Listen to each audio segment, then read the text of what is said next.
To have you all join us this evening as we review the 2024-25 City of Radford proposed budget as well as the school board budget.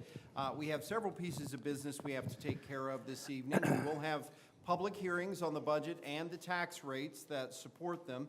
But before we do that, we wanted to have a couple presentations. We've been explaining this all throughout the year. We have not had our friends from the school board and our new superintendent join us yet, so we're glad you're here today. But we're going to begin talking about the budget, then we're going to talk about the school board budget, we'll talk about the rates that support it, and then we'll get into the open time for the public hearing. So David, the floor is yours. Okay, very good. Good evening, everybody. Good evening, Mayor and Council and School Board. Glad to have you all with us tonight. This has been a long journey, probably one of our longest journeys. We've been ongoing. As you know, budgets are never a few days or a few months. It's an ongoing process, and once you conclude the budget, you start all over again with audit and the next stage of budgeting processes. But this really began formally back early in January when we began with the audit, and you all have had probably 7, 8, 9 budget meetings more than normal, just going through the process. So tonight is kind of the culmination of that. It's the public hearing process. It gets our first readings in. It is also just to remind everybody that since the schools are a component unit of our budget, both are adopted together. Even the school board has adopted their budget. We adopt theirs with ours to have it more formally fulfilled. So this is a mini version, sort of. I wasn't going to put you through 3 hours again of meeting with going through the budget presentation. So those that have followed us along will kind of know a little bit about process and what all have led up to this. So a number of things, just to give you a little bit of background, a number of things have impacted budget, post-coronavirus, post-pandemic issues, supply chain, the expenses associated with everything with inflation. You start talking about 14 to 17% inflation, revenues that are coming in, and the speed in which they come in. Everything has caused us to have a tight 2024, made us reflect on what we're doing for 2025 to try to hold the line. Many outside things are involved in this budget, mainly the electric part of it, because AEP is $5 million plus of what that increase, because the City of Radford acquires power from AEP and then wields it through the city. And that increase with wholesale power adjustment and base power is the bulk of what goes into that $79 million piece, plus increases at Pepper's Ferry and then supply chain types of things. The budget overall, we cut over $1 million in salaries, benefits, things like that out of it, and then much more than that out of just the regular things. So if you take the total budget, subtract from it all those things that we have no control over, it increased, you're actually back to a negative sum game as far as the budget goes when you're looking at FY23 and FY24. So with that,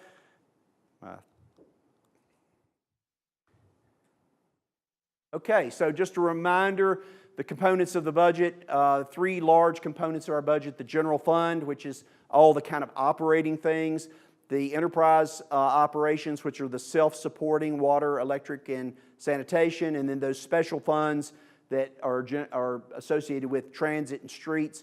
And although we don't technically budget for it, but we have it in the budget, is the internal services piece of that that is actually already built into all the other things.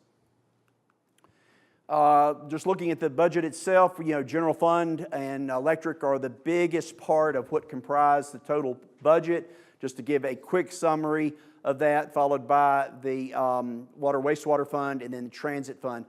That graph is going to change considerably next year because of the increase. When you look at this next year, you're going to see the electric fund is going to overtake the general fund because of that cost of power. So we'll start out with the general fund. We're just going to go through very quickly some summaries of these. It's a $35 million general fund budget. The general fund is the main operations of the city, which include city administration, information technology, community development, public safety, social services, educational support to our school system, the court system, leisure services, and then all of our agency funding. One of the main things with the general fund, the main source of revenue for that, while meals, sales, lodging, service fees, all those kinds of things are part of the budget, it's the real estate tax. And we've spent a lot of time talking about that because this was a reassessment year. 31% is what the property increases were overall in the city of Radford from 23 to 24. That is a difference of between $981 billion and $981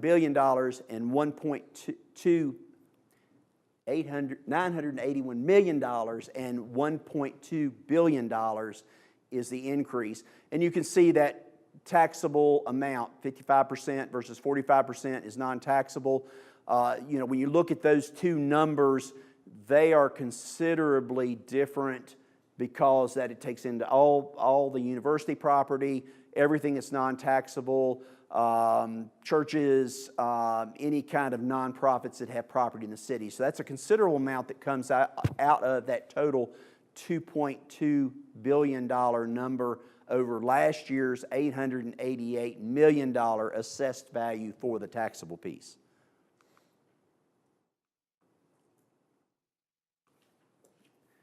So real estate taxes, when you look at all of that, two things are happening on our assessment. Call your attention to the note below. We're at 84 cents now. So when you look at the reassessment and you dial that back to the same level revenue that you have coming in for current year, it would be a 64-cent tax rate, and we've added to that 5 cents to make the budget go, which creates the tax rate of 69 cents. I don't know, Melissa's not working. Okay, I'll let you just, you can kind of watch me as we go along. So just quickly, just a reminder, because I think this was helpful. We took properties, just for the audience so they know that we were looking at, as closely as we possibly could, the impact on our citizens, looking at the 2020 evaluation, looking at what it is in 2024, that variance between the two, and then we took two properties in West Radford, 3 properties in Central Radford, and 3 properties in East Radford. Quickly, you can look across the board and kind of see what those variances are, the difference between, and this isn't common. The problem that we've got is we don't have cookie cutter where one house next to another is equal to the same. It may have a basement in it. It may have a second floor. It may have brick versus siding or something like that. So it's hard to exactly compare, but we tried to take general values to give you an idea of the range. And you can see roughly from $140 to $525, I think was $74 to $525 on the high end is kind of that range for those different properties. Looking at our comparison, we had a similar slide earlier, but this is brought up to date. If Montgomery County keeps its 75-cent proposed rate, which I think they vote tonight or tomorrow night on that, you can see where Radford stands. Without the cumulative rate, you can see town of Blacksburg, town of Christiansburg, town of Pulaski, Radford, Pulaski County, Montgomery County, that we stand fourth. When you add the towns and the counties together, Radford is still one of the lowest, is the lowest tax rate when we compare ourselves to the other New River Valley localities.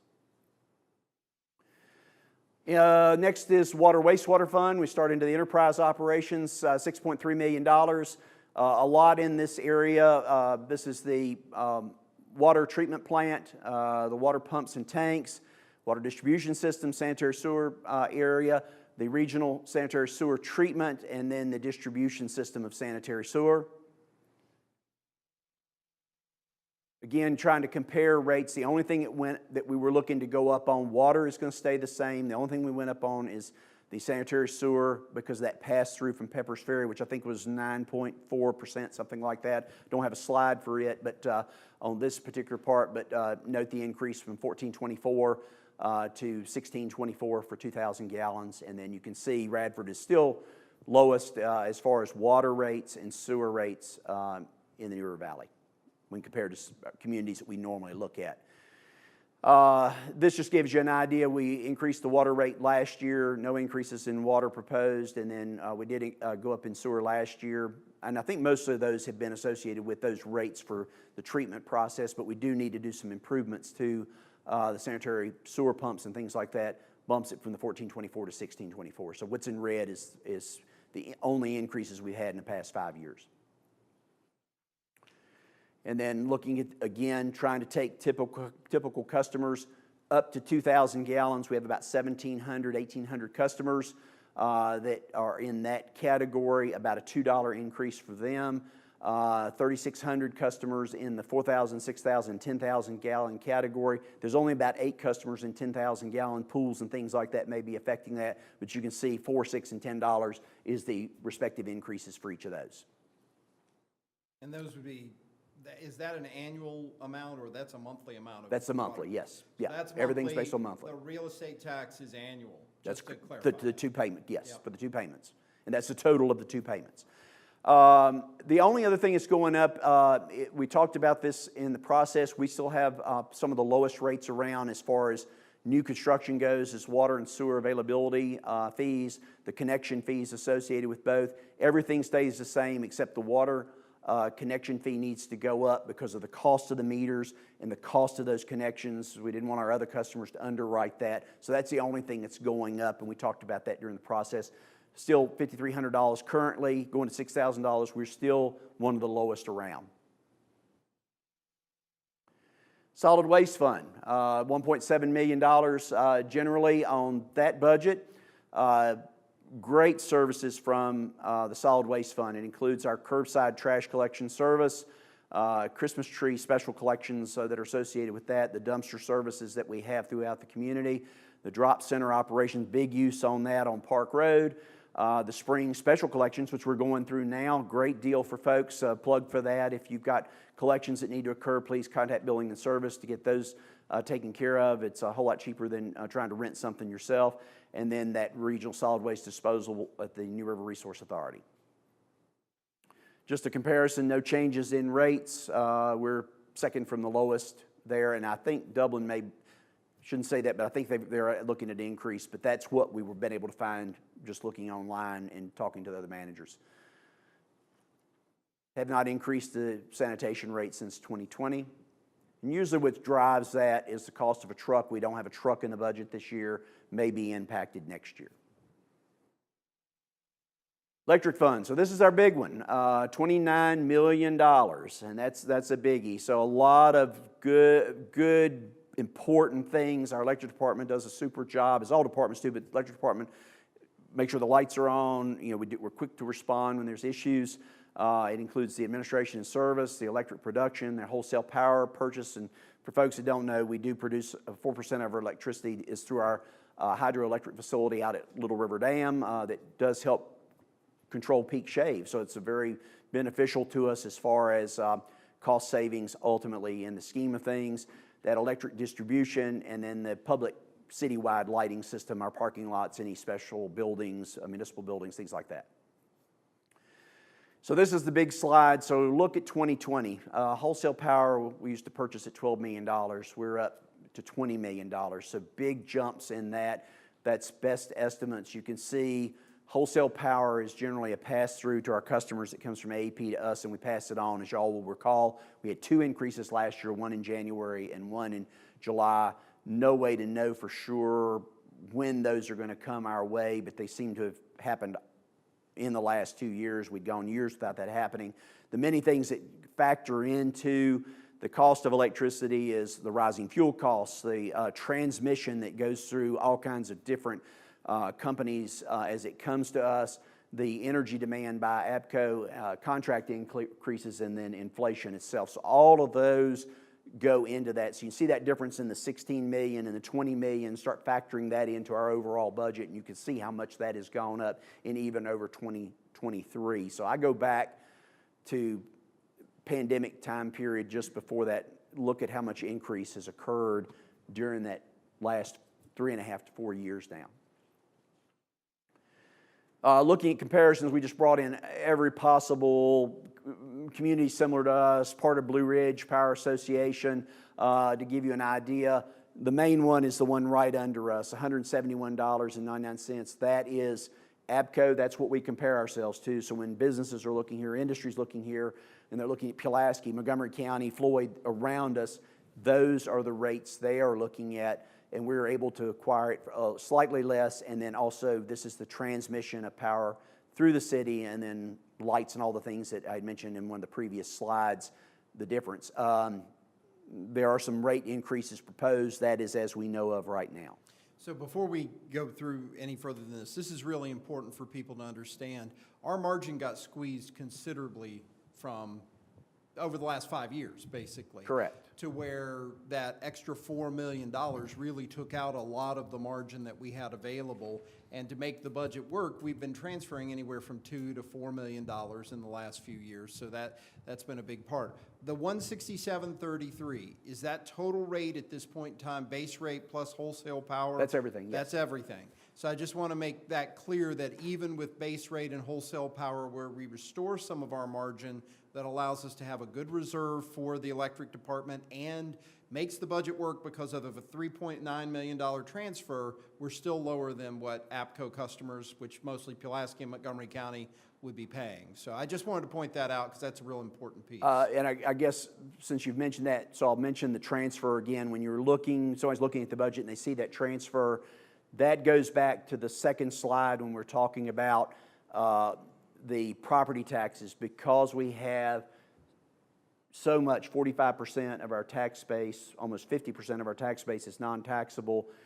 Everybody pays that electric, so it's able to transfer back to the general fund that helps support that part of it. Because when you start talking about the tax revenue generated from just property taxes, you're only talking about $7.5 to $8.2 million to operate a $35 million budget, and the other things just aren't enough, so you've got to have that transfer. Otherwise, we'd be talking about nearly double that amount, and it'd be nice to have $12 million in property taxes, $13 million of property taxes, but that's not going to happen because of everything we've got non-taxable. The equivalent of a $3.9 million transfer with our current tax rate is about 36 cents on the tax rate if we had to put it all on property tax. Yeah, if you divide it out, somewhere probably in that rate. Yeah. So that's something folks just need to keep in mind too, that adjusting both electric and property tax has its different elements, but they have different components that support our budget. I just wanted to keep that focused. Let's see, there was something else on that, but now I've lost my train of thought. I'm sorry. It may come, well, no, it's okay. It may come back to me.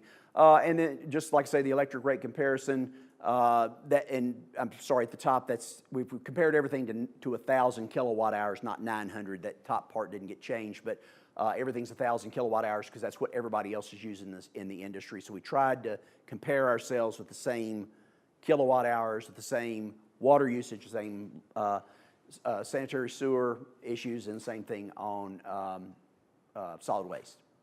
And I'll just point out one more thing on that slide. Old Dominion Power, which is another major power company versus localities, look at the difference between them and APCO that we have the contract with.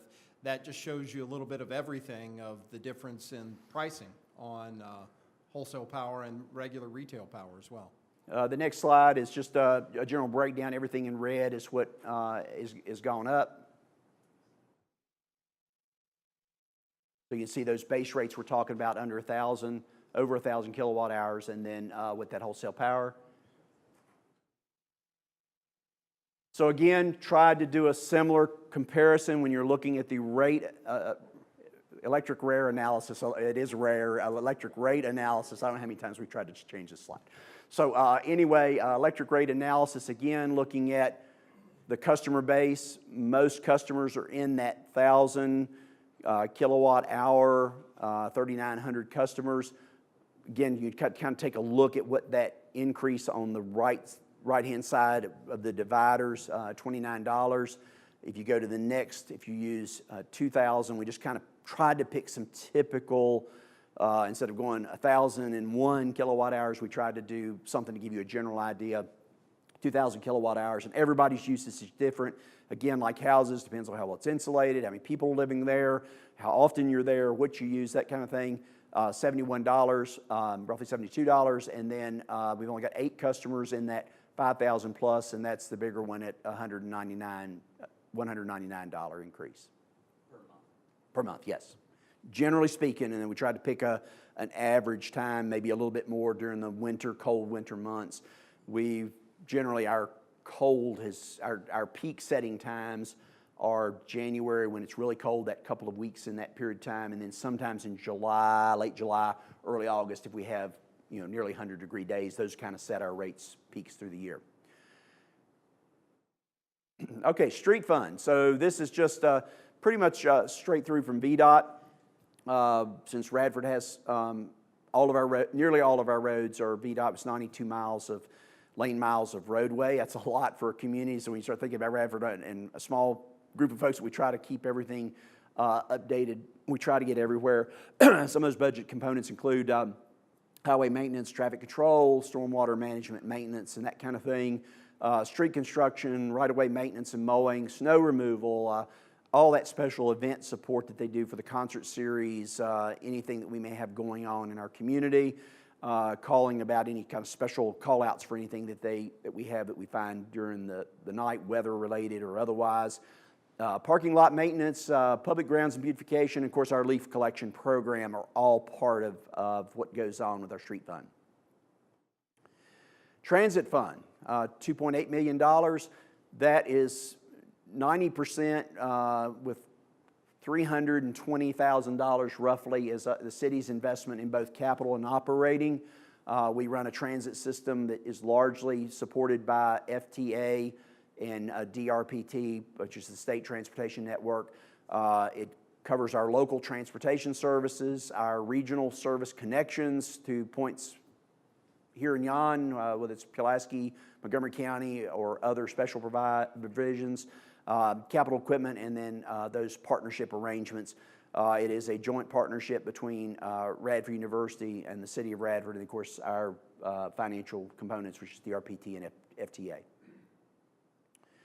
The total budget is balanced at $79 million. It includes all of the funds we talked about before. And this gives you just a general summary. Tax rate increase in property. Water fees remain level. Wastewater goes up slightly. Electric rate increase is our bigger one. And then solid waste fees remain level. And in the end, the thing we're most interested in is how does all this end up playing at the end of the year? If all things go well, we don't see any real surprises, and we factor in as many surprises as we can think of, hoping no issues or problems. We're able to up our general governmental $913,000. That's been the one that's been about $82,000, so hopefully that gets back in play again. Our total reserves, unrestricted reserves, are $3.3 million. I just wanted you to see the highway maintenance fund. That is a restricted fund at 2.3, but that has to go towards highway projects. Will ultimately be your downtown project. We've got a large amount of paving. I didn't go into any details on what things go to, but big paving projects for next year. I think we got $500,000 in paving, $150,000 in sidewalks.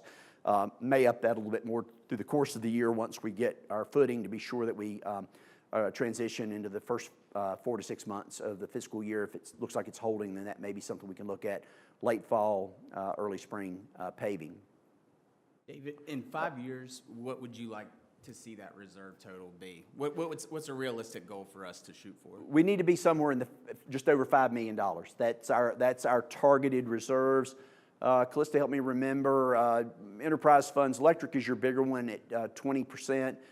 Your others are about 10%, and the general fund is about 10%. So that's once you take your total operations of each of those and subtract out of it payment in lieu, your bonding, your any kind of special accounts, things like that, and you take all that out, it's your true operating fund. It's supposed to give you 6 months of operation should you have another pandemic or something like that, and that's basically what we were using our reserves for during the pandemic to sway us through some of that time period. But hopefully we can be back to, I would like for us to be back to be around $6 million. And that's without the highway maintenance fund, right? Correct. 3.3 is just the total of those above. That general fund, we want it to probably be closer to $2 million, $2.1 million. Okay, thank you. And that includes in that, when you're doing the math, that includes the support to school as well. So kind of ending on the highlights, trying to be as conservative and practically based as possible, trying to follow the trends, making sure that we're keeping up with the revenues that are able to come in, what expenses are associated with all the things that are out there these days.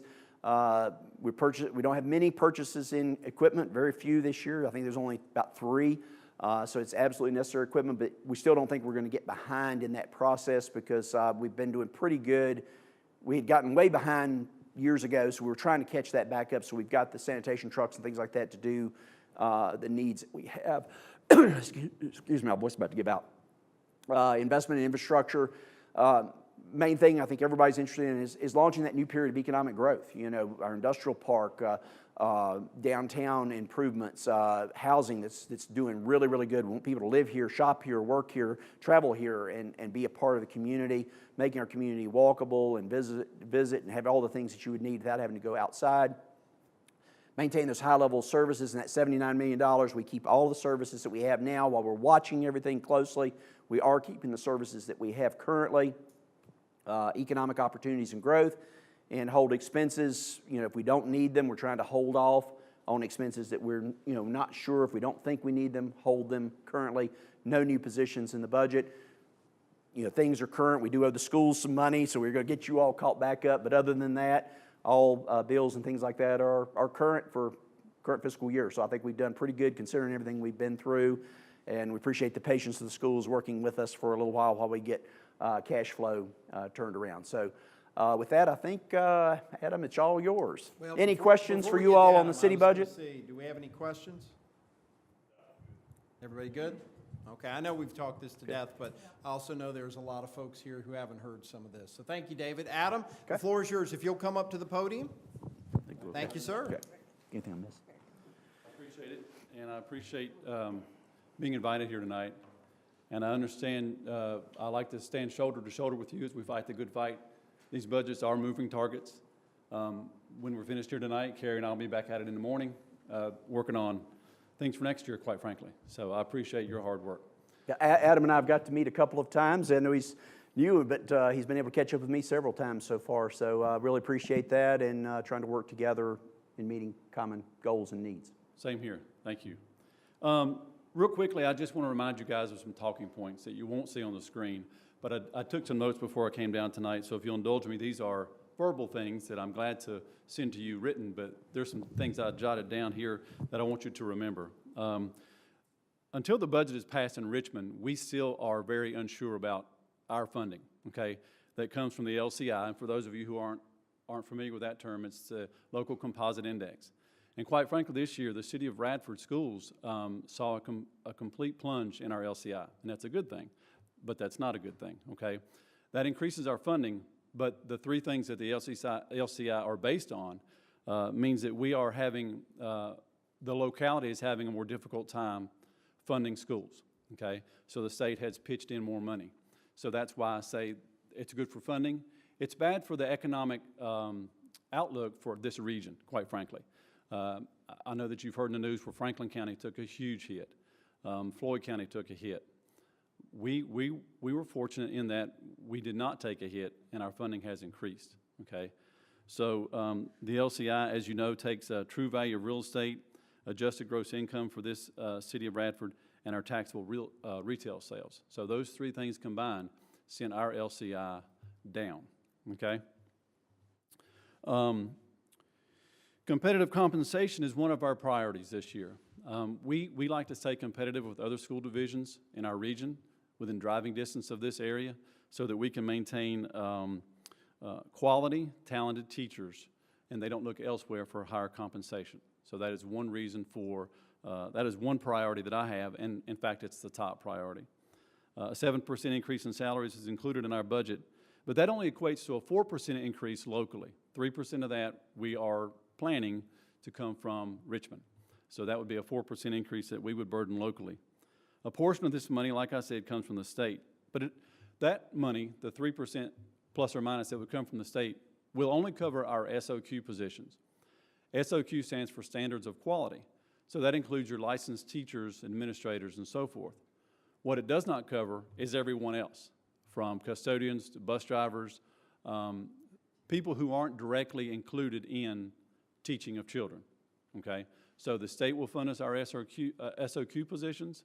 We like to keep a real tight cap on those positions, but they do not fund any other positions, so we can't hardly give a raise to our teachers and not to everyone else who, quite frankly, makes education possible. So that is something I would like for you to keep in mind. Wages for our non-SOQ positions are very competitive. As you know, the job market is tight. I'm now competing for folks to come and work for Radford City with Walmart and Lowe's and restaurants and Hobby Lobby, let's be honest, I'm competing with all sorts of retail outlets now who have a much deeper pocket than we do, but I'm trying to get that same type of employee in Radford City Schools, and it's much, much harder. So I feel like the 7% raise for those folks as well is almost imperative so that we can keep our good workforce and keep our schools running as trim but as smoothly as possible. We've also included a fund increase for our supplies that will cover the basic necessities for instruction, as well as hygiene products like tissues, hand sanitizer, and disinfectant wipes. This will lessen the burden on our families. In other words, we are going to supply the basic needs, the pencils, the paper, anything that the basic needs for a student to learn, okay? Now, if you want to have your pencil pouch bedazzled, that's on the family, but we will certainly fill the pencil pouch with the necessary items that you need to learn, okay? So we have upped those amounts this year as well, and we feel like that will take a lot of the burden off the families when they go back to school shopping, that a lot of the basics are covered. That also includes tissues. I know a lot of school supply lists have tissues on the list. We'd like to remove that. We'd like to remove the Clorox wipes. We'd like to remove the hand sanitizer. As a division, that's part of doing business, in my opinion. So if it takes disinfecting wipes and hand sanitizer to do business, then far be it from us to transfer that cost to the families. We also have included some money in our budget for shared spaces like our track and our auditorium. We feel like that as a community we share those spaces, and we'd like to see those spaces enjoyed by everyone, but it becomes the school's responsibility to keep those up. So there's money included in this budget to help keep up our common spaces and our community spaces. Some of the challenges that come with serving a larger number of economically disadvantaged students and family population has precipitated the need for me and us to request another part-time school psychologist. Now, we have money for 1.5 school psychologists, and I hate to put it in those kind of terms, but you understand what I'm saying. We are asking for money for a 0.5 school psychologist to take us to 2 full-times. The increasing needs for mental health services and mental health needs in our school individually call on another person, at least a half, in this case, person to help us meet those needs. We've also included 2 specialty positions at our elementary schools. Those include art and music. We want to make sure we don't leave the arts behind. We've asked for an aide in the library to help with some clerical putting books back, checking books out, because our librarian now, that position has shifted to more of a classroom instruction position, but the library still has its place, and we need someone there to help us check books in and restock books when they come back. We've also budgeted for an additional CTE teacher in the agricultural world. We had such success, and have had for the last couple of years, in our agriculture classes that by standards, state standards, they have capped at 20, and we would like to add another position for agriculture to see that we can serve all the kids who are interested in an agriculture career, perhaps, make sure that their needs are being met with another staff member. I think farming, as you well know, is on the decline, and we want to do our part to foster the interest in the farming community.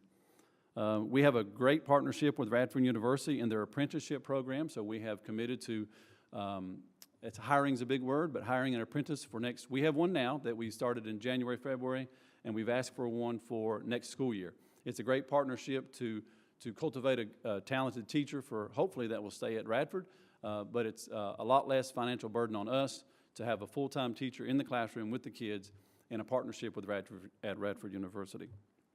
I've also asked for 4 AmeriCorps lift-up tutoring teachers that will be in the classroom each day. AmeriCorps, it's a really nice arrangement where instead of a lot of money, they get tuition credits. So this AmeriCorps tutor will work from like September 1st to May 1st, from basically 9 to 3.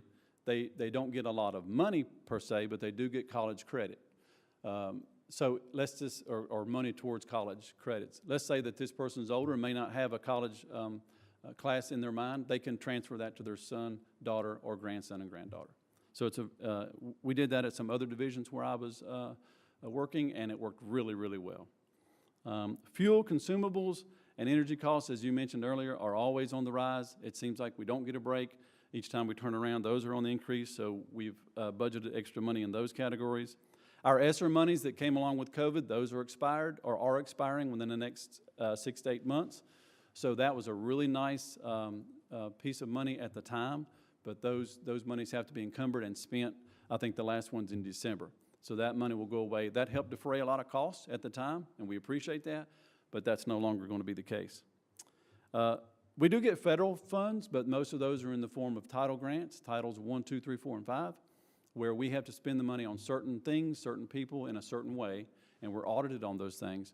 So when we write a title grant, we're writing them now, and they get approved in June and July, then those things are for specific, it's not in our operating budget, so to speak. Those are for specific positions and specific programs.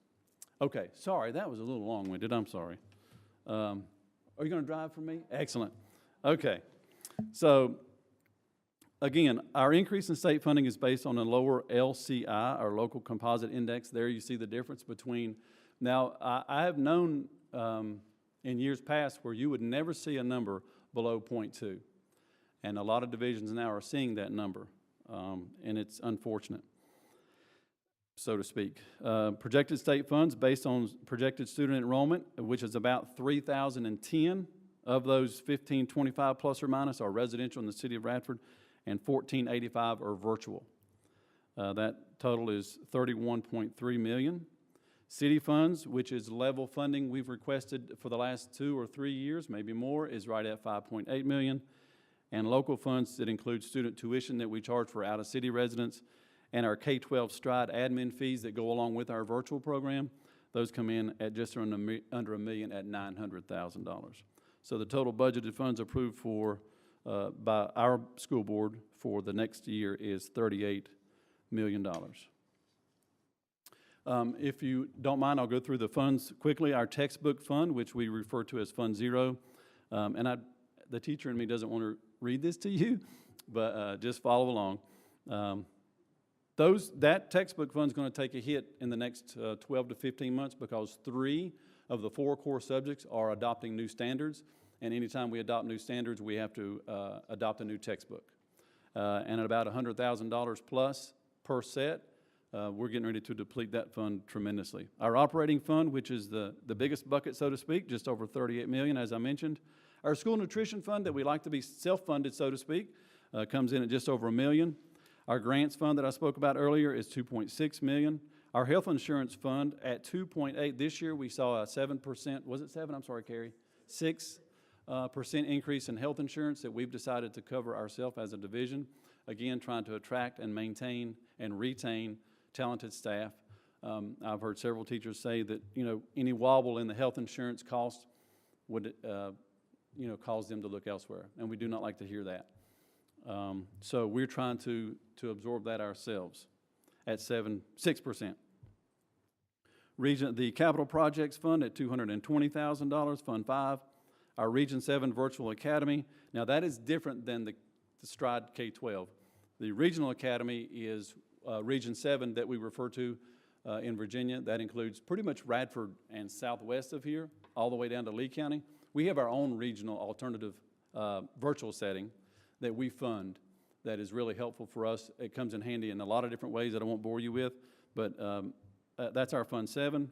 And then our Southwest Virginia Governor's School at Fund 8 at just under $1 million at $862 for a total of $44,230,789. The next slide is really important. I do want to say how much I appreciate being invited here tonight and having you guys hear about our budget, the work we've been putting into that budget. Again, I stand shoulder to shoulder with Mr. Ridpath, Mayor Horton, in our efforts to make sure that Radford City Schools is the best it can be, and this is one small way that we do that. I appreciate your time, and I will obviously entertain questions. Well, thank you so much, and excellent presentation, both the verbal and the physical. We appreciate that so much. I did have a couple quick questions based on some of the verbals that you gave us. With the raises, Yes, sir. If the state final shouldn't happen to be 3%, how do we keep that 7% level? You said 4% was local, 3% from the state. How do we keep that funded? And I'm sorry, did you say if it was lowered? If the state is not going to end up, I mean, Right. I know that's what's budgeted, but if that should change. Right. So frankly, the budget that we built these numbers from is the governor's budget. And he was the least friendly to education when you consider the budget from the governor, the House, and the Senate. We do not expect that number to fall. We have not had anyone who's close to the situation warn us that that number may fall. In fact, at one point, it was 3.3%. I want to keep up with the Joneses, you know, so in order for us to do business in this area, I feel like the 7% needs to stay. If it does wobble, I don't look for it to be more than 0.5%, and it could be an increase from the state. Now, that doesn't mean we would increase to 7.5. We'd stay the course, but we would get more money from the state. But frankly, I don't anticipate that number to change. But you think you can cover it? You feel comfortable Yes, with sir. that? Okay, Yes, so there sir. won't be an additional hole or anything like that? No, sir, thank you. That's a good question. Well, and is that sustainable, looking at the new positions and the raises and all of that, and knowing that, you know, we're trying to do some things here on the city side to get us to a better place as well? Do you think that's sustainable for us over the next few years without significant additional city resources? Right. So we like to strike when the iron's hot. Our lower LCI gives us that advantage. Then when you count attrition and turnover in the school division, positions come and go, programs come and go. We do feel like that 7% is sustainable. I will not promise anything close to that in the future. But like I said, this LCI, and it's a 2-year cycle, so next year, you know, you can kind of count on it being LCI similar. But we don't expect that number to drop this year coming or the next. But we will not, you know, I hate to say one and done, because we'd love to give raises every year, but this is the year we felt most comfortable. So you feel comfortable for the biennium, for the most Right. part, that it's going to be fairly stable. That helps us, because I know that's something we have to think about is not just a seed we plant for this year. What is Sure. that going to result in next year and the year And it's beyond? a great question. And then just one other quick question. I am so pleased to see the track and auditorium projects in there. I noticed you had $220,000 budgeted for it. Do you feel like that's going to cover those projects, or do you have other No. sources? So that's the amount of money in our capital fund. Now, correct me if I'm wrong, Carrie. That's the money in our capital fund now. Our budget that we've approved last month includes new money for track and seats. That is not part of the 220. Okay. And it will not cover that. 220 I would- didn't think it would, No. but I noticed that was what was in capital projects. Right. How much do you think those projects are going to end up running? So the seating is the quote, I've asked for a new quote. It's about 18 months old. It was right at $250,000 to recover all the seats in the auditorium. The track they've offered 3 different price structures. 1, 2, and 3 are different in that the years they are guaranteed. So my guess is, I'm not in the track business, but my guess is that's the quality or maybe even the material. Those tiers were $500,000, $600,000, and $700,000 roughly, something less than $800,000. Now the $800,000 price range is for a 30-year track. So we felt, you know, those are things we need to look at as a school division to decide how our money is best spent, whether it's a 20-year track, a 25, or a 30-year track. And I think the company prices it so that the 30-year track is more attractive, but that is something, you know, based on funding and what we can do right now that we would have to take a look at. So with that, about $750,000 up to about $1 million in 2 new Right. projects. With the money you have budgeted and any carry forward, you know, the city and the school board partnered to say, let's let you keep any overage. Do you think you'll We have enough appreciate to cover that within your reserve there? We do. We do. Okay. And that brings me to a great point. We do appreciate the carryover. That's a relationship that we very much appreciate. Okay. Those are just a couple of things that came up. Really appreciate all that you shared. Council members, are there any other questions? How much money is in your carryover reserve account right now? Carrie, is that, I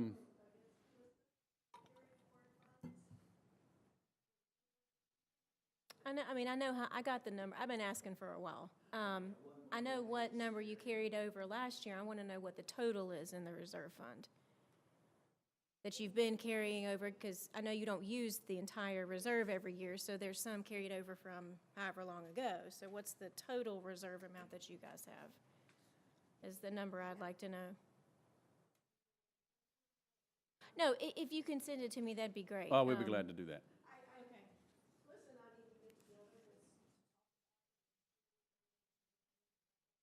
Yeah, that might be a good idea. Okay, all right, yeah, just whenever. Well, we're all really busy right now, so I completely understand it's budget season No, for we everybody. can get that to you. That's not a problem. That'd be We just great. appreciate that arrangement so that we don't come here, every so often asking for more money for something that has gone wrong or something that needs repairing. No, and I completely understand. I Thank think it's a you. great setup, and I know Sure. that everything is tight right now, and I just want to make sure that we made a ton of cuts. Yes, ma'am. And I know you guys did too, and you looked at it really hard. I just want to make sure that I'm aware of all the options. That's a fair question. So you said you were going to try to, or you were going to give 7% to the non-teaching staff to Yes, try ma'am. to keep it even? Is that 7% coming from your Yes, budget? ma'am. Our operating budget. Okay, so Yes, that's ma'am. coming from nothing but you guys, okay. Do you have a time frame for the auditorium track to be completed? Is that a this year thing you're hoping to get done, or? Well, I'm sure so that's a good question on the track. I'm not sure what they can do weather-wise. Yeah. I would love to have a new track by this time next year, but I'm not in the business. I'm not able to say that. I think the auditorium seating is a much bigger possibility because it's not weather-related. It's not contingent upon the weather. It's definitely needed, for sure. Yes, ma'am. It is. I've heard, 40 or 50 years old, the seat Yeah. coverings that we're sitting on. Some of us that graduated 30 and 40 years ago sat in those seats, so yeah, at least. Right. But I would say, I don't speak for the company, but my guess is that would be a project that we could take on about any time. Okay, The track is different. That would be weather-related, I'm sure, but we would sounds- love, Yeah, it sounds like you guys are trying to pick which way you want to go and how many years you want to go out. So I was just wondering if that was something you needed to get done in this budget season, or, the auditorium was planning something to do during this budget season. And So if I that thought money we you want could- to spend. if I thought we could build a track and have it ready by next spring, Kerry has a son on the track team. He doesn't have any home track meets this year. Everything's away. So we would love to have a new track by this time next spring. But again, that's more moving parts. And just to address that real quick, two things on that. The track was already pretty well aged. I think it had been a long time since we'd done anything, but with the improvements to the other part of the stadium, that pretty much challenged a lot of the track, correct? Did. Yeah. It I just did. want to make that clear so people understood why it got so bad so quick. And frankly, there are some things we can do when the old track comes up. We would love to lay new electric lines across there, water lines if ever needed. We'd also like to fix some of the curbing. There's a small curb that goes along lane one that ponds water, which tends to erode lane one rather quickly. So I've asked for some help in engineering the new track so that we don't have those issues. And I think some of that may have spurned on the aging of that track when it's not draining correctly. If we can get those things mitigated, then I think the track lasts even longer. That's great. I have a quick, And sorry, Kelly, you go, finish. I got a few more. And so I just want to be clear, the psychologist, the .5 psychologist, that's for all 4 schools? Oh, yes, ma'am. So we only Yep. we're wanting to have 2 to cover 3,010 Well, those students and, school psychologists would cover only our residential students. oh, so I'm sorry, the That's okay. 14, the Right. 1525. Right. Okay. That would be I just want to make essential- sure that everybody knows that that's, I mean, Right. That would be it's a lot of essentially students located. and Yes, ma'am. not very many resources to go around. So I think that Right. that's extremely reasonable. Thank you. The money that you said you were going to put towards common spaces, is that like teacher break rooms That's and the track and auditorium that I'm speaking of. the And common that, spaces? for the community and the schools, where we Oh, would I'm share sorry. those spaces. Okay, all Right. right. I was thinking like teacher I should have made that breakout more clear. rooms and, and I No, was like, I man, should have that's made that okay. clear. No. Okay, just making sure. Okay, I think that's all I've got. Thank you. Mine's just more a comment. One, I'm glad that we're working with you and school board. I appreciate the presentation. Thank And you. also more just, I would like, and I know it's been done in the past, but as budget seasons go on, I'd like for us to have a work session together. Sure. Where, what's good for us is good for you, and what's good for you is good for us. Without a And I think we doubt. all want to be on the same team, and as projects come and things like that, to make sure that we're all having open lines of communication. And obviously, right now, as, we're sifting through some of our financial difficulties and getting to a better place, we want you guys to be in on that conversation and at least an annual basis, Sure. if not more. And, but yeah, I appreciate the presentation and, look forward to working with you. Thank you. And now might be a good time to mention that Mr. Ridpath and the mayor and I and Ms. Rife have a meeting coming up, a little luncheon that coming up. So we want to start a relationship between the city and the schools so that we are keeping our open lines of communication and catching problems before they jump up and do any damage. And so that's coming up, I think, next week. It was really hard to get schedules together, but I think we did it. And I'm looking forward to that. So that's sort of step one for what you're talking about. Yeah. And then there's also been proposed a semi-annual meeting between the council and the board, which I'm very much in favor of. And obviously, when it comes budget time, since we work so closely together, we'd love to. This year, for the first year, Mr. Calfee and Ms. Boyd were on my budget committee for the schools. Very helpful, very insightful, and we'd like to see that expanded to the council as well. That's great. Thank you. Thank you. Yes, ma'am. Well, I'm the no fun one because I have a little heartburn. As you know, here, we're holding on raises, we're holding on COLAs, we're holding on positions. Yes, ma'am. And, you know, when I look at a 7%, now remember, we're talking about our first responders. Yes, ma'am. Our employees, critical positions here. Yes, ma'am. If I was looking at this, I would say, you know, look, if they're going to give you 3 or 4% as a COLA, I'd like to see the city portion go to funding our first responders and splitting the difference, because they're all these positions are very important. So I have a little heartburn, to be honest with you. It feels like you're getting all the raise, and then everyone else that's affiliated with city services are not getting it. I completely understand, and I would only be able to refer back to the LCI, which gave us the capacity to do that. And then my goal is to make sure that we keep the teachers we have and that they don't leave us to go to a higher paying division. And those are the same conversations we're having about Yeah. our police officers, our fire officers, our city deputies. So we're having the same conversation. Yes, ma'am. I so- completely understand. So I just have to be honest, I'm struggling with that, just simply because I would rather split the difference and everyone get a COLA, opposed to you getting the entire portion. Right. So, because what's going to happen is, we're going to have a larger gap here than you're going to have. Right. And if we're not running, then you're not going to run well. And those same indicators that are increasing your budget are the same indicators that are challenging our budget. Completely understand. And I So- tried to make, I hope I made that clear at the beginning, in that this is a double-edged sword. We don't want our LCI to fall because Right. it indicates trouble in the community and a lack of ability to pay for public education. I understand that. And there'll be a time when the LCI may flop and go the other direction. And then, you know, it'll be a completely different conversation. But right now, our LCI and other divisions that you may have heard about on the news and school finance is under the gun right now statewide. We're looking at other states' models to see if there's a way to do the school financing from the state level differently. But as it is right now our LCI dictates what we can spend. And so. So review again, your LCI, those three indicators are? The true value of real property, that's 50%. The adjusted gross income is at 40%. And then the taxable retail sales is at 10%.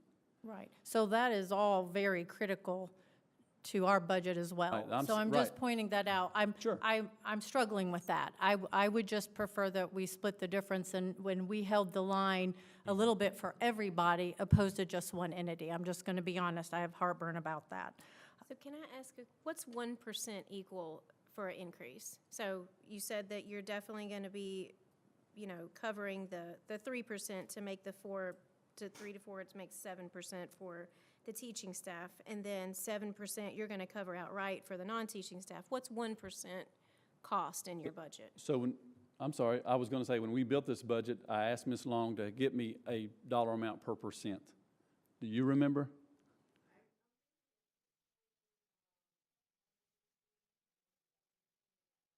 When you send me the reserve total, can you send us that too? I think Jesse would want to know that as well, and everybody else. Yes, I'd like to know. Like I said, I mean, Sorry that the we're reason I over was two. asking the questions is because I wanted to take them back and marinate on them. Sure. I have the same kind of heartburn that Jesse does, and that's why I was asking reserve totals and things like that, is because we gave our employees nothing this year. It was very difficult and very hard, and I don't want to lose good teachers. Right. You know, I work in the school system a tad bit, and I see, you know, probably a lot less than most of you all see, but, you know, at the same time, we have to think about the entire city. Sure. So that's why I was asking those questions. I'm just trying to Those are great see questions. what I can do, and she's saying what I'm not until I look at the numbers. And I don't mean to go over too with your questions, but you will get those answers. No, I know, I appreciate it. Yeah. That's why I was just asking, and I know there's a million numbers floating around in your guys' head, so I don't mean to put you on the spot. That's okay. I know I'll get them, so. And in Jesse and Kelly's defense, this isn't an attack of No, it's wanting not. to take away from teachers. Away. Right. I do not, and I don't think our teachers will either. I Right. do not envy your jobs, Right, okay? yeah. And then we had to sit here and look at our, you know, police chief and our city manager and our staff and make these tough decisions too. So they are warranted. But, you know, it gets back to, we are all in this together. Sure. And we want to work with you and work with the school board and have these conversations. It's a tough time, and I get your position too. So, you know, these are tough things and something that I know that we've worked on, but it is in no means an indication they're not worthy. I don't Our take it. teachers are some of the most worthy people in this community, so do know that. And you guys have been nothing but hospitable. The mayor and Mr. Ridpath have been nothing but kind to me, knowing that we're going to have these tough conversations. So, like you said, I'm just as involved as you are. I just come at it from a different angle, and here we are. And I do see your point of it, you know, we don't want to have a low LCI, but you are, you know, wanting to give the raise while you're getting, you know, additional money. And I do think that's a good strategy. Right. Or thought process, I guess. So, I mean, it shows that you guys are looking at every aspect and trying to make the, you know, the tough decisions too. Are there any other questions? Yes. Up to you, Jesse. Isn't quite Oh, done. okay, I'm sorry. Sorry, I didn't Jesse, mean go to- ahead. I just wanted to get that question. Yeah, no, I'm glad to have the conversation. So I think you keep hearing us communicate about the reserves. What are the plans for the reserves? Are there some projects that are upcoming? No, but, so I hope there are no projects, because then that means something's broke. But for, normally, That needs maintenance, in all fairness. There's a lot that, you know, I mean, so. that maintenance we budgeted for regardless, but some of the things are heavy hitters that may go down. That's where we would use the holdover, carryover. But we don't have anything planned at this point for carryover, but I think that's.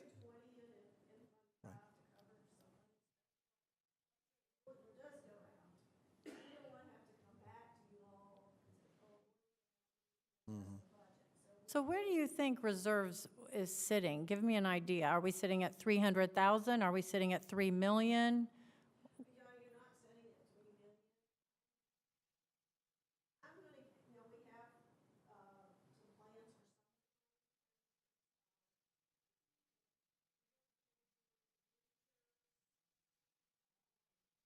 So maybe when you send the numbers, send what you think about using it for.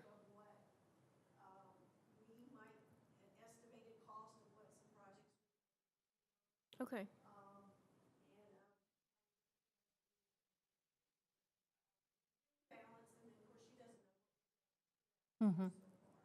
I do have good news. 7% raise equals $1.2 million in our budget. And I don't have my calculator, but 1.2 divided by 7 would be your per percent increase. Sorry, No, I did find it in my notes. That's a good rough But so number, with some thank quick you. math, we can know I don't what have each, any of my stuff with me. I don't even have 'em. Forgot my whole bag. 1.2 divided by 7? Oh, I'm sorry. Chris, you're the calculator. You're the walking calculator here. Sorry, I want everyone to Close get to in the on the fun. 160. 171,428. Yeah. That's That's good, Carrie. Okay, so, and again, you know, most of you know, I'm coming from being a prior school board member to this, so I am most sensitive about the needs. That's one of the reasons that I'm sitting here, was seeing the needs, hence, you know, we all work very hard to put a lot of funding into getting a new building. Right. So we certainly have that relationship where we appreciate the schools and we want to be supportive. But like you said, you're looking at one component. We have to look at the umbrella component. Yes, ma'am. So I just have to be honest about where my concerns are. The other thing I was curious about, you were mentioning that you're providing all the necessities for all the children. I think, I mean, that sounds great, especially if it's a bumper crop year and we have extra money, but I know I put 3 boys through the school system. I could pay for those things that my children needed, and I did, and I also made donation. Right. And I don't think I've ever heard of a parent that could afford it complain about that. That was Right. something that we knew was a part of education and doing business. And so why does it necessitate now, when it's really a tough economic budget, to supply it for everybody, even those that can supply it for themselves? So my goal is to do away with the back-to-school supply list, quite frankly. I wanted everything that a child would need to learn to be provided to them.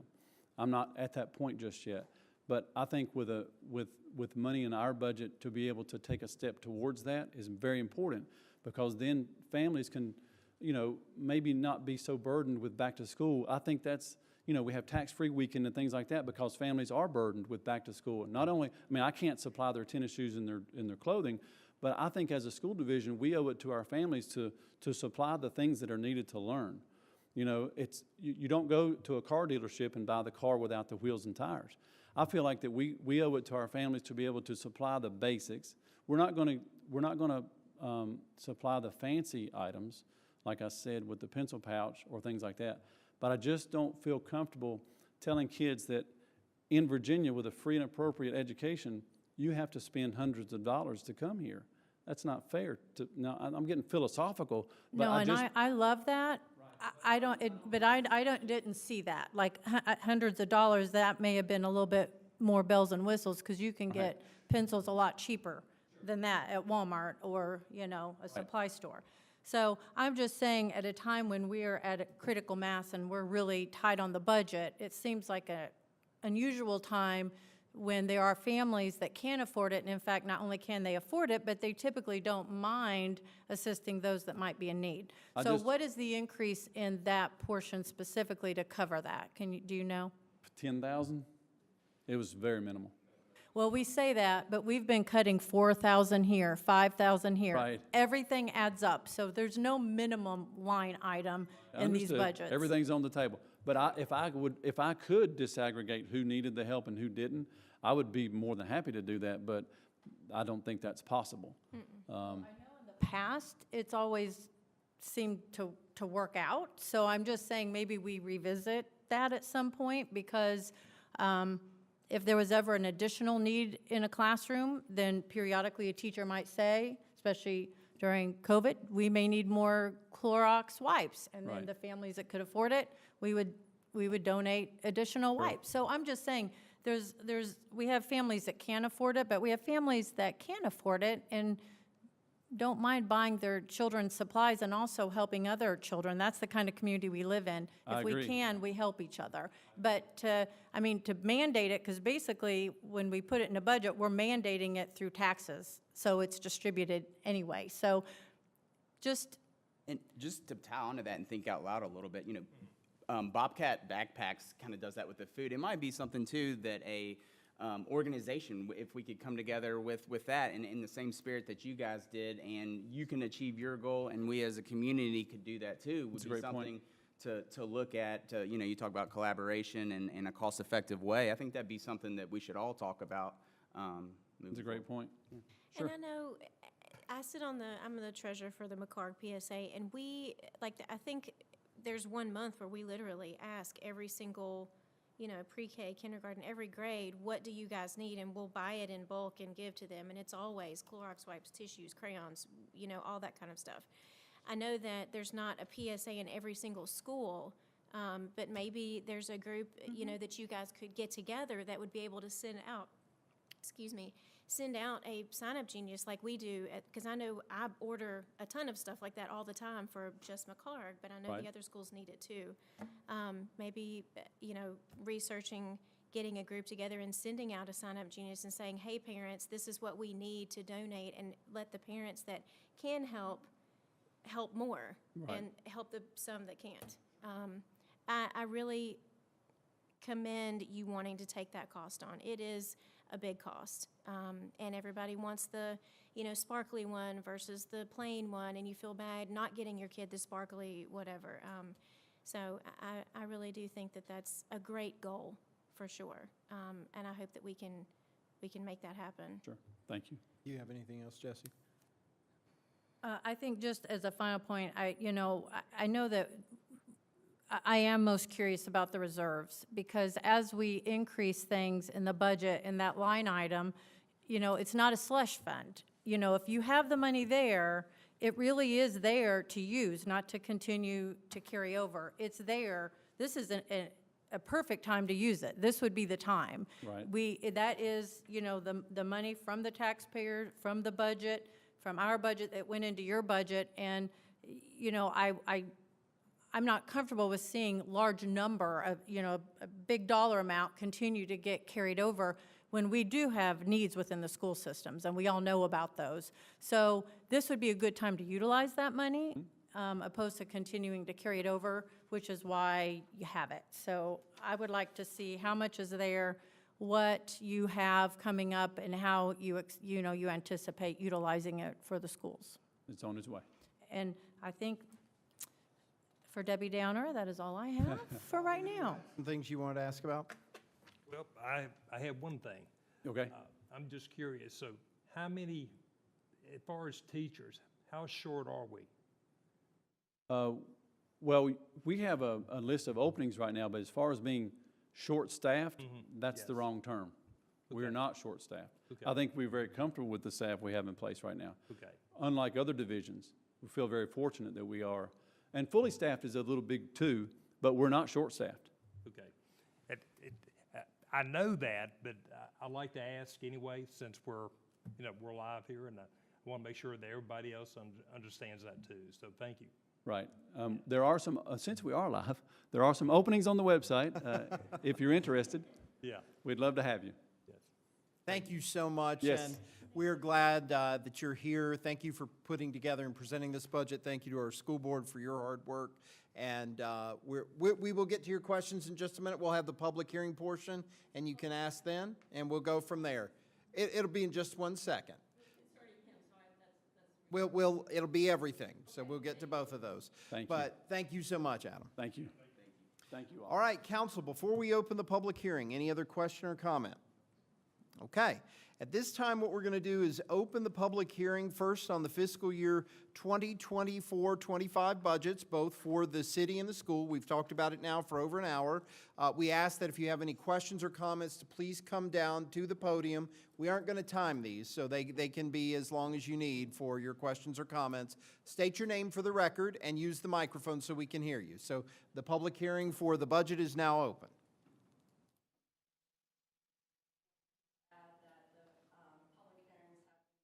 Advertised. Okay, thank you, Melissa. Hi. Hello and welcome. Welcome. I'm Marcia Compton, and I just want to make sure I understand. This is my first time. And so what I'm getting is the city's budget was like around 39 million. The school's budget was 44 million. Do we pay that 44 million, does all of that come from us, or is part of that part of the state? So there's a portion that the city contributes. There's about 5.8 million in direct school funding, and then we also have some debt service, which takes the total up to around 6.5 million, correct? Right. Okay. Well, it really concerned me that we were paying 44 million to 39, because I completely agree. If they're getting a raise, it's very hard for policemen, deputies, ETMs who work for the city and say, you don't get anything. And I'm a retiree, and it's very hard for me to think all of the money goes to the school and that we are not taking care of the people who help the retirees in the city.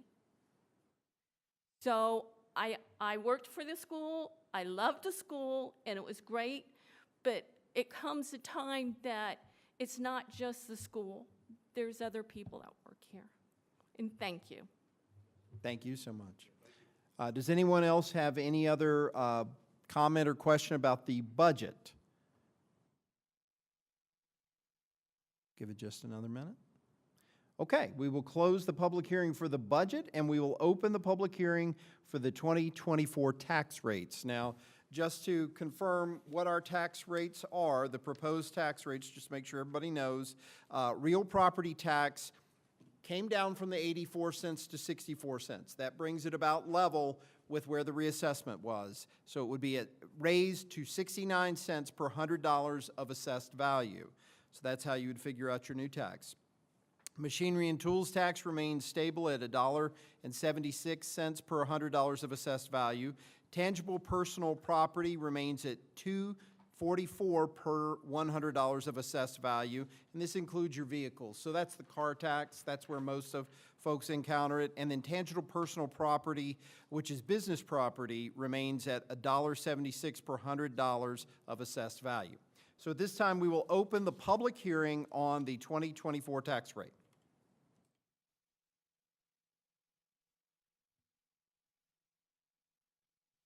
Any questions or comments? I know we've been through a lot. If you have a question or comment, please come down, use the microphone, state your name for the record, please.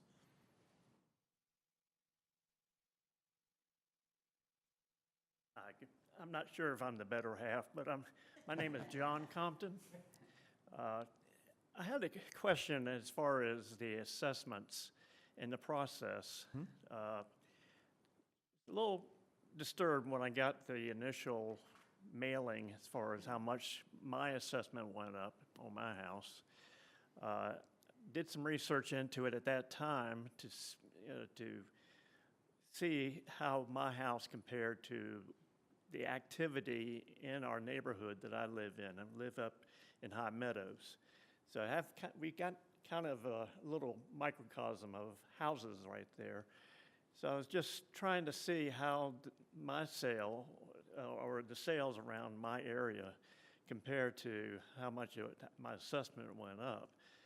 And I gave the information to the assessor, sent in through the email like they requested, made it into the deadline, and just right as the deadline ended, I get a letter saying basically everything didn't change. Didn't address my issues, didn't address my questions, so it didn't sit well with me. But it did say in the spring of this coming year, now, we were supposed to have an opportunity to address the issues with a board for the assessments. Well, now I'm learning that board, it will not meet until sometime this fall. Still hadn't decided when in this fall that's going to happen, but it just also did not sit well with me that I'm going to now be forced to pay my taxes as to, that I don't agree with, to without having a voice, I guess, and finding out exactly how did the assessor come up with his percentage for my increase. Well, I was able to go to the book and showed all the assessments throughout, and I went through all the properties in my neighborhood. Ended up, my neighborhood averaged about 28% increase. My house increased 36%. My next door neighbors increased 39%. Down the street, there's a house that has 400 square foot more than my house does, has an extra bath that I don't have, and yet now my house is worth more than that house. That house only increased 12%.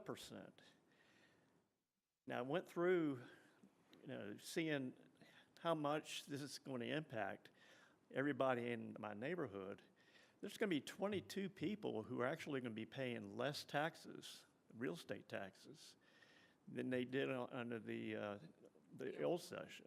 So they're getting a break for some reason. I'm not sure. You know, there's no rhyme or reason. It's just a very haphazard, seems, as far as the outcome and everybody's assessments. Like I said, some of them are like as low as 12%, and others are almost 40%. And yet I don't have any voice or any options to see how my taxes were assessed, how it was calculated.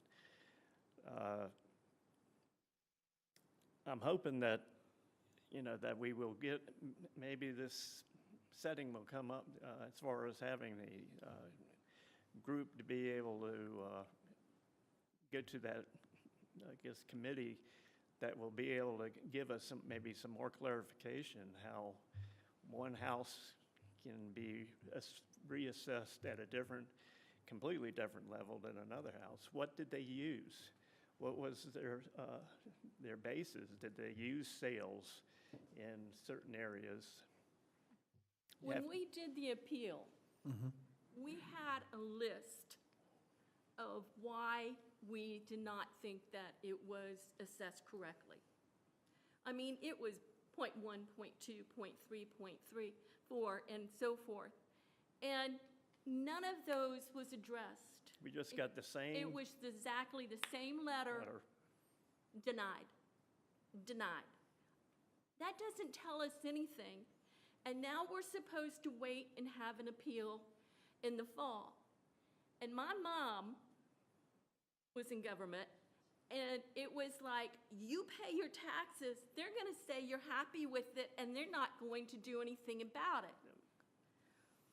What recourse do we have? We have talked to the person, City treasurer. City treasurer, and then we talked to the other one. Commissioner of Revenue. Commissioner. Thank you. Thank you. And They everybody has been so sweet and so kind. I mean, seriously, Radford has great people. But as far as to actually answering questions that we can have a hold of and go and do something about it, we have not been given that.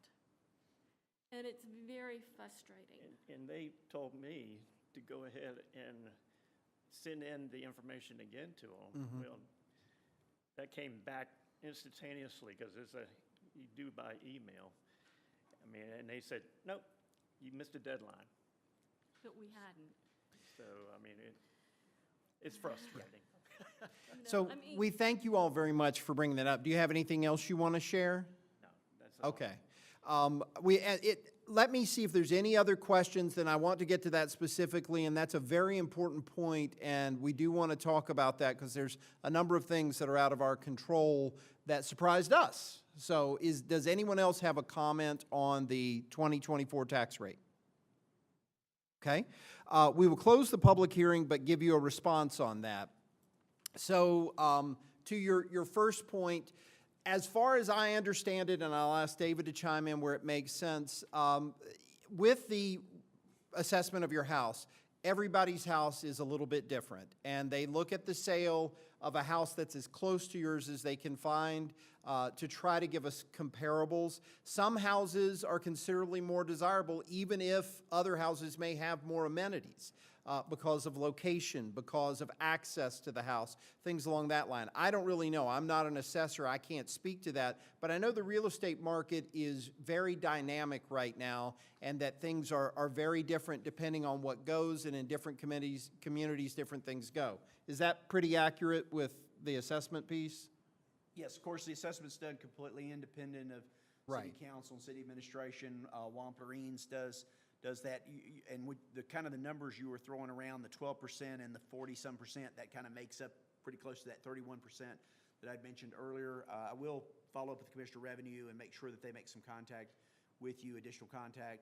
A couple of other things to add to that, if I remember correctly, The days of sale in like Radford real estate was only on the market 14 to 16 days for speed of sale, location. It was also based on the building permit values. Housing has been selling really, really rapidly through Facebook and other things. Sometimes it even get to realtors. So all those kind of things, it's based on the sales, improvements that are made to the homes and those kind of things, sales in the area.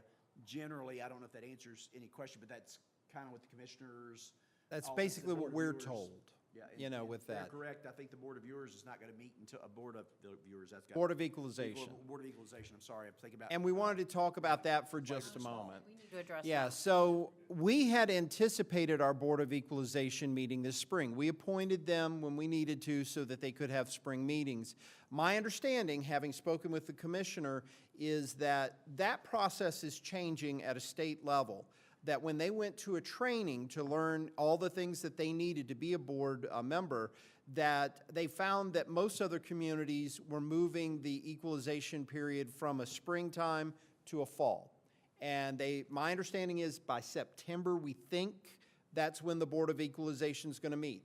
We have no control over when that's set, because I had really preferred, I know my fellow council members had preferred, that this was all settled before we established any tax rate, whether it was completely level or a different rate, so that we would know. This is one of those tricky things where we don't have the local control over that to be able to say the board has to do its work before anything else can happen. And so that had been our anticipation. Now, we very much appreciate the board meeting. I think they will take your concerns up. My understanding of the way they work on it is that they review all of those concerns, they look at the rationale for the assessment, and their goal is to try to make it as fair as possible for a real value of the home if it were sold tomorrow, as best they can. But I know that's not an answer that you want to hear, and it doesn't really it doesn't satisfy me. But it is the world that we're living in with this situation where the board could meet. Originally, we had thought, well, maybe we can hold off on anything tax-wise until after the board meets. We, by code, have to establish our tax rate for the entire year. We can't just say we'll keep the same tax rate for June and then have a different tax rate in December. We have to establish the tax rate for the whole year. So that puts us in a position where we have to make our decision before all of that work is done. I know that's not a great answer, but does that help answer your question a little bit? If you have more, just come on back to the microphone. That'll be fine. I want folks to be able to hear you. And I do think you're asking questions that a lot of folks are asking have the right same now. questions. So we are thrilled to be able to address it again Yes. publicly, just so folks know that that assessment, we're not out doing that. That is an independent. understand.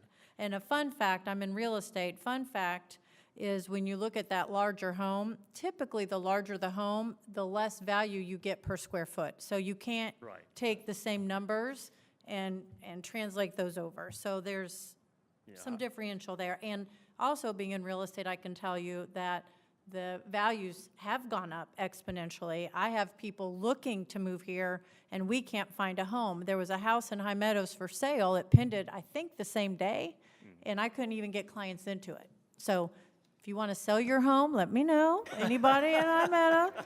No. But You wanted to ask or state? Well, you know, I was in banking for 40-some years, and I've looked at thousands of real estate appraisals. You know, I understand that, you know, the issues that are involved as far as trying to come up with good comparables. But my problem is I can't even debate on that. I don't have any information. There's no disclosure whatsoever as far as where did they come up with my 39 or 36% compared to my neighbor's 12%. I can't tell them to ask, you know, an answer about my neighbors, but I should be able to get information about my own predicament or my own case.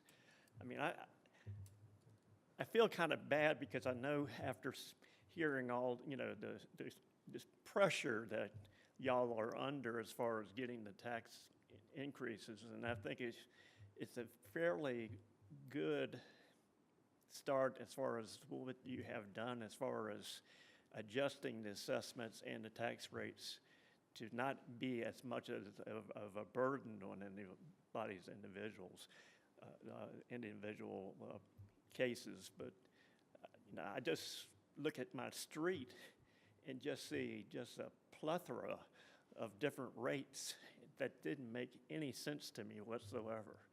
We will see if we can get you more information to try to help you with that. And definitely, one of the roles of the Board of Equalization is to listen to your concerns and to help explain that situation. So hopefully, by September, you all will be able to come back and tell us, okay, we understand, or this is the outcome, and this is where we are. But Well, I was do gonna understand the ask frustration. That, you know, with that date change on when you're going to be, again, reevaluated and communicated with, I would love to have additional input from you as that process goes forward to make sure that you are getting the answers and that you feel like your needs are met. I would like, if you don't mind, you know, there's some things we control and some things we don't, but we certainly want to know the feedback you have, so then if there's something we can do that we can execute. So Thank you. keep us posted, And just please. to add to that, just so folks know, this is a state mandate that we have the reassessments done, and we have to have an independent person do it. So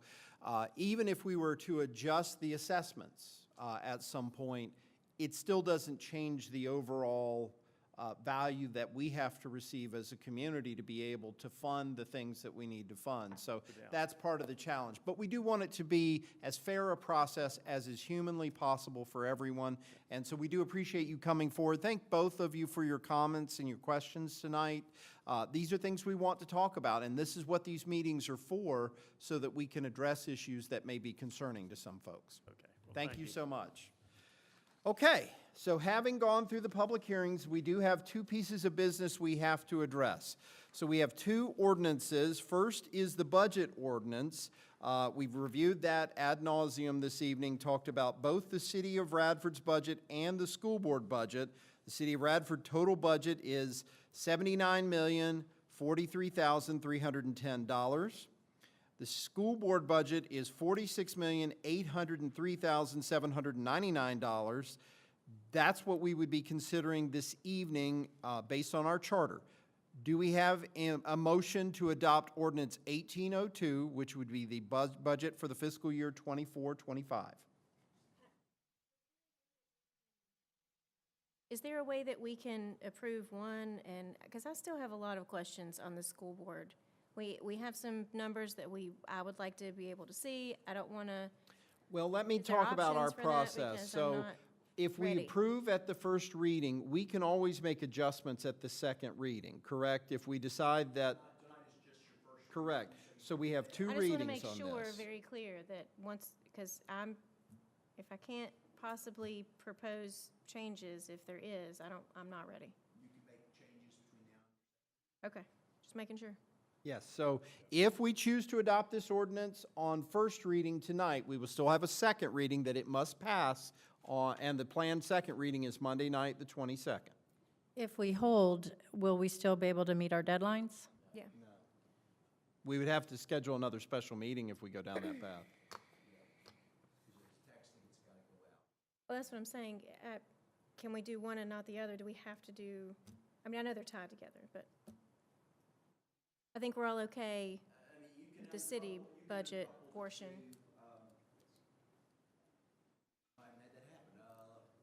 I mean, I need a little bit more information. I'm sorry. I need to feel good about. And I'd like to see here where our Yeah. cuts are, like, we can say we're doing this, that I would like to know where that's happening. Here's what I recommend, you go forward, if you're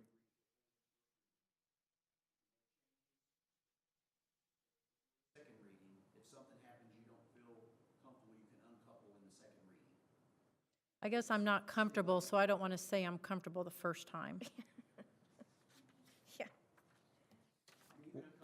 What we can do is make a motion to adopt the fiscal year city budget in the amount of $79,043,310, but we could also have a second motion, or we can choose to table the school board budget, correct? That would be what we're talking about.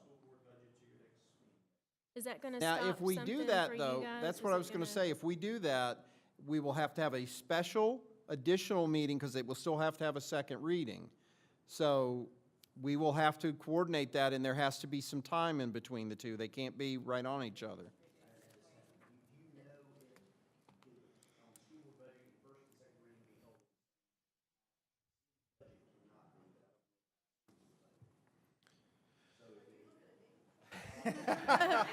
Look, she's like looking behind her. You mean?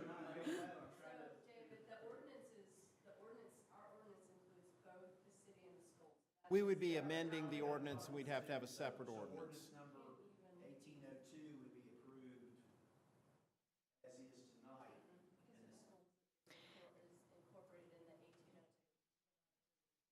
I mean, We as can long amend as the we ordinance, have, can't we?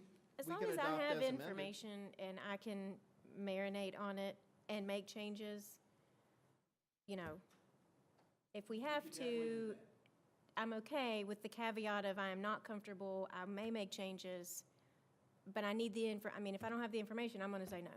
I mean, I'm not saying, I'm just, I need more information, I guess. I need more time to think about it. And I do think that think to we all prevent do. this going forward, you know, Seth suggested, and I 100% agree, having these conversations before the actual time where we have to approve a budget, I think would be very helpful. So is the major holdup the carryover amount? I think we'd like to know what the reserves are. I think we got a rough number with some math on what the percentage is. I think we kind of wanted to know what you had planned on using the reserves for, you know, dream list or other things. You're not out of No. order. You can say what you want to at this point. The holdover is for things that we don't plan for. Actually, Adam, if you're going to say some things, come on to the mic, because I don't want people to not hear what you're saying. I appreciate that. I know they're not what you don't plan for, but I mean, if in a perfect world, if you didn't have a boiler blow up or whatever, you know, what are you trying to build up money for? Like people say for a car, you're wanting to, you know, I don't know. I would like any insight that you can give me to help me make a decision. Part of the reserves money every year goes to pay for part of the Bell Heath loan, $400,000. Every year has to come out of that carry forward money. Okay. That gets so that's Full knowledge. that does come out every single year. So that's one reason why we do try to carry over some funds. Okay. Every year is to definitely pay for that. Okay, so if there's any other things like that you can think of, I'd love to know. That is the one consistent thing that comes Okay. out every year. Other things would be things like something comes up that we don't know, like we just talked about. Yeah, and I We want to make understand. sure we have money to cover that, because if we don't have the reserves and we need a boiler and there's no reserves for us to go to, we have to come ask you all for that. And I like the setup that you guys set up before, so you guys keep those and don't have to come and ask. But I would like to know how much money is there. And I understand that. We will work to get that for you. And I feel like, you know, we kind of need to marinate on other things that Jesse brought up and other council members brought up. I think one of the kind of a proposal, I guess I would say, is depending on what those numbers were, if there would be any wiggle room or consideration for keep the 7%, but maybe we could have that 3% difference back I for us mean- so that we could give it to our first responders or things of that nature. Just hypothetical to throw it out there and look at things, but just trying to work together. And, you know, I wish it wasn't the 11th hour and we were doing this, but We've had to make cuts. Right. And I guess what I would like to see is, here's where we're cutting. Here's what we're not doing. Here's where we, you know, are, you know, maybe curbing back on some things that we've done. I mean, we are cutting back as a city. We have spent weeks talking about our cuts and, you know, torquing down. I would like to know, as our partner in this budget, where you're torquing down, where your cuts are, where you're sacrificing a little bit of some things for the greater good, like we've asked everyone on the city side to do. Right. And if I may, to your point, so your local required effort is quite frankly, we're right there at the local required effort. And then your local required effort goes into our operating budget. I wish I could sparse out the raises, but I don't have that luxury. I can't really give you back because you're yet to give me. So, you know, I'm asking for not only level funding, but almost minimal required funding from the locality. Right. if we were building this budget together, that would be an option for me to take a little and you to take a little. But our funding comes from such a different source that I don't have that luxury. But our people that work here we are looking at a 0 increase. And so all of us are going to the grocery store and buying the same things. And so, you know, it's just difficult because, yes, you're able to get that 3%, 4%, whatever that ends up being. That's great, but that we're still providing 0 here. So even if we said we're not willing to get you up to 7 at this point, you guys would still be getting an increase and getting more than our employees, such as our officers, our firehouse, our staff that you see here today. You'd still, as we sit now, if we don't commit to that, y'all are still getting a raise. We have to look at these folks in the face knowing they're not getting a raise. Right. That's hard.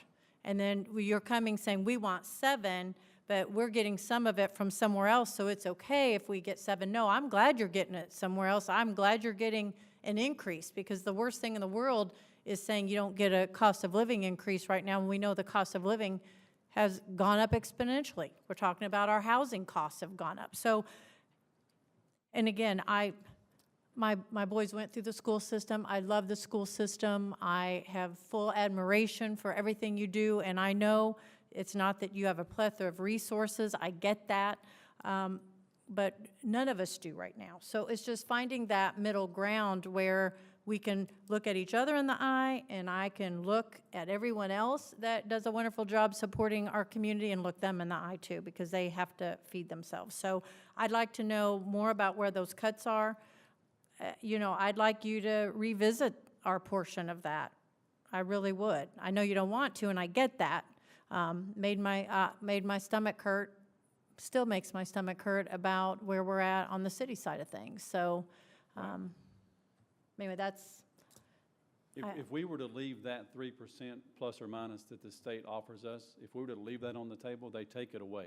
No, I'm not saying don't take it. No, you're not saying that. But I'm just trying to explain a little bit further about how they're offering us money. And we would you be should fools take that. not to take it. Yes, Right. and I'm not telling you in any way not to. Montgomery County takes that money and they jack it up, then I risk losing qualified, talented We are teachers. having that same conversation with our police department. Chief, are we having that same conversation? It's a constant escalation with that department and our firehouse. And so what we're doing is making those departments very vulnerable right now. Right. So there's vulnerability in this. We hope that we create a wonderful workplace that, you know, that 3%, if they give us a little bit of time. We've been good to the school system. We've been very good in the past with our employees with the city, so we've asked them, look, we've always, when we could, we've been there, we've given, we've exceeded that when it was possible. When it's not possible, then we have to bridge the gap. So let's do this if we can. I appreciate everything that you all have shared and all the questions that have been asked. We need to figure out how we're going to move and make this happen. Can you provide the information that's been asked for? Council can consider whatever choices are going to be made, whatever proposals, things along that line. But we have to figure out what we need to do and a time on this to try to get all this done before our deadlines and decide what we're going to have happen. Adam, did you have anything else you wanted to add? No, I appreciate you. Thank you, sir. Thank you. So, Melissa, you're of the mind that the ordinance cannot be amended at the council dais. I think we could. Yes.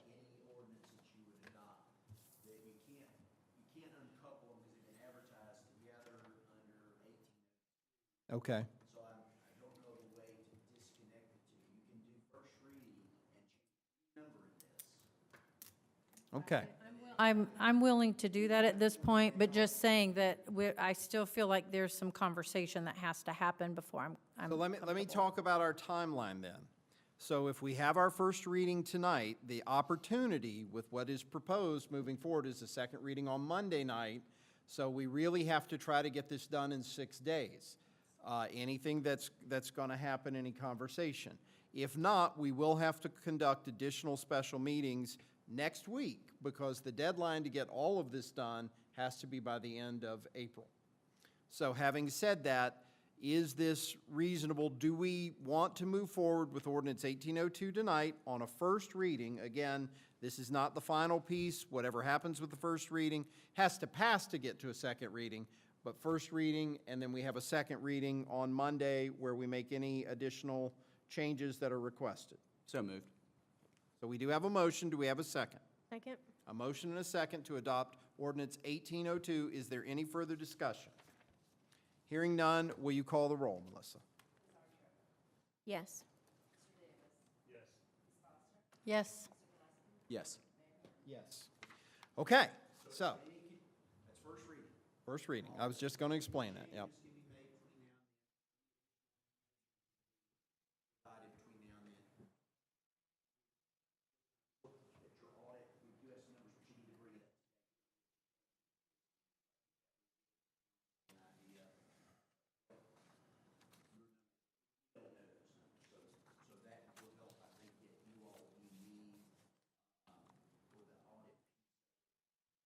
Do we have time to try to meet before the second reading to hammer this out? So by the time the second reading comes? I don't have time the rest of this week to meet, unless you want to meet Saturday or Sunday. You do have a work session Monday night, I know that's. Do you want, I mean, it's So same night, but, close. One at 6 o'clock Monday night, if you want to continue this discussion then, or if you think that's pushing it up too close. well, let's do this. Let's plan on a work session Monday night, because that'll just give us time to ask questions, if nothing else. But we'll have to have all the information if we can ASAP, so any questions that need to be answered can be answered. So if we're not in agreement with where we come out of this on Monday, do we then still have wiggle room to be able to meet and We'd have to communicate on schedule this? a special meeting, and we'll just I have know, to but I want to see, if a quorum's available. We just have to get everything, the budget has to be approved, which drives the tax rate and everything. We have to have everything certified to the Commissioner of Revenue by the 27th of April, I think it is. Tax needs to be printed on 5th. so we have until that following Friday. Friday.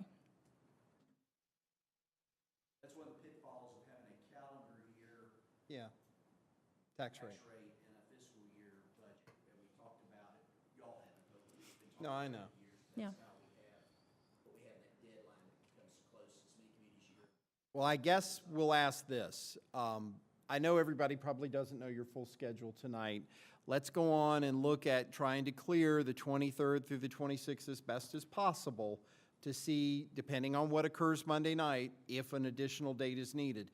But we absolutely positively have to have this work done on the 26th. Okay. Okay? Absolutely has to be done by the 26th, correct? Yes. Okay. So we still have another piece of business we have to address. We have to look at ordinance 1803, which is the 2024 tax rate. Again, just to explain the difference, the budget is set for a fiscal year that goes from this July 1st through the following July 30th for 24-25, and then we have a 2024 tax rate, which is this June and this December for the tax payments. So having stated that, again, with the increase in property value based on the assessment, the rate is automatically taken down to 64 cents from the 84 cents where we were previously to give us level funding. The proposed increase would be 5 cents per $100 of assessed value to a total of 69 cents per $100 of assessed value, which is 7.8%. And again, your mileage is going to vary depending on your property. Machinery, tools tax remains the same. Tangible personal property, which is the vehicle tax, remains the same. And business personal property remains the same as well. So having stated that, council members, is there any adjustment that you want to make to ordinance 1803? We can't go above the 69 cents, but you can go below that if that is so desired. Is there any adjustment that you want to make before we entertain a motion to adopt? No. Do we have a motion to adopt ordinance 1803 as stated? So moved. We have a motion. Do we have a second? Second. A motion and a second. Any further discussion or questions? Will you call the roll, Melissa? Yes. Yes. Yes. Now, again, this is a first reading of the tax rate. We will have a second reading. Again, that is planned for Monday night. These rates can be adjusted. They cannot go above this. That's the advertised rate. They can be adjusted within that range based on what has been advertised at that meeting or any additional meeting we would schedule at that point in time. Now, I have a question. If we have to schedule a special meeting for the budget or the tax rate next week, do we have to advertise it again, or do these advertisements as done take care of that? And we need at least 3 days once we schedule another meeting. So realistically, Monday night, if we decide we need another meeting, it's going to be Thursday or Friday, correct? Because we have to have 3 days to advertise the special meeting. Well, does that leave us enough time? I mean, it just is what it is at this point. I mean, do you want to schedule a special meeting for the 25th? I have a meeting commitment with the Regional Commission, but I can miss that if we need to. That's Thursday, the 25th. I don't think it makes a whole lot of sense to just schedule it the next day. I mean, that's Adam's birthday, so it's not my favorite day, but he'll survive. I mean, this is a meeting we won't It is. necessarily have to have if we approve everything on Monday night. I'm available. Let's plan for the 25th for a special meeting at 6 p.m. And then if we don't need that, we won't have it, but we can at least advertise it so we'll be within legal bounds. And I actually like it that it's 3 days after Monday's meeting, because if we decide we need it Monday, we can still go on and announce it. And that just still gives people time. Is there any other question? All right, folks, this has been a very long evening. I thank you all for coming out and participating. Thank you to Adam and our school board. Thank you to David and our council and our staff. We're really appreciative of everybody. Thank you to all the citizens who came out. Thank you all for coming and asking questions and speaking. This is a process. We will have additional process on Monday night and as needed moving forward from there. If there are any questions, whether it is in this room or online, please reach out to us. Our emails are on the city's website. If you have questions, we would rather address them before than after the meetings. Do we have a motion to adjourn? So moved. We have a motion. Do we have a second? Second? Any discussion? All in favor say good night. Good night.